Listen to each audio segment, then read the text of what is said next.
Let's derive the quadratic formula. We'll use completing the square on this generic quadratic equation. In order to use completing the square, the leading coefficient on x squared must be 1.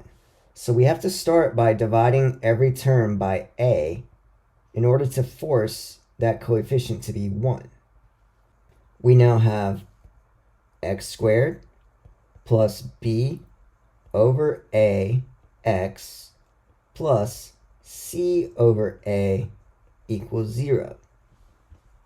Next, we want to move c over a to the right side.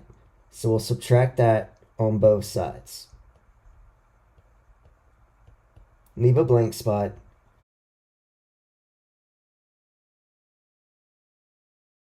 In order to force the left side to be a perfect square trinomial, we need to use the formula b over 2 squared.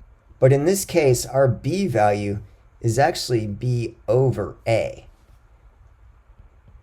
So we have b over a divided by 2 squared. Simplifying this, we get b over 2a squared. Simplifying once more, we get b squared over 4a squared. That's what we need to add in to the left side of the equation to create a perfect square trinomial. And if we add that on the left, we need to add it on the right side as well.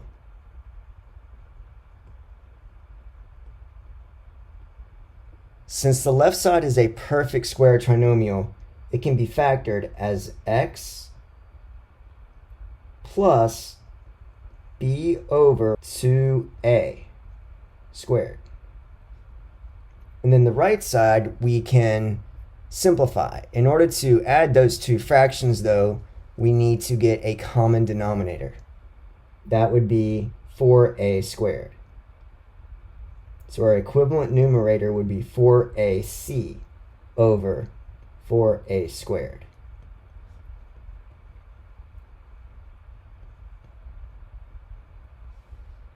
Now we'll keep the left side as it is for now and simplify the right side, combine like terms, and we get negative 4ac plus b squared all over 4a squared.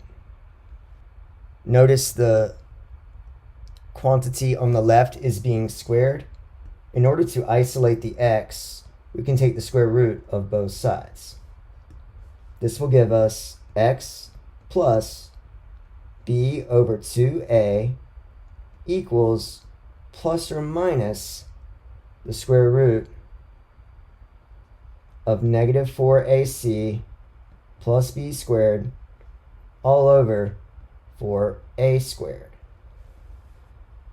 From here, let's isolate the x by subtracting b over 2a on both sides.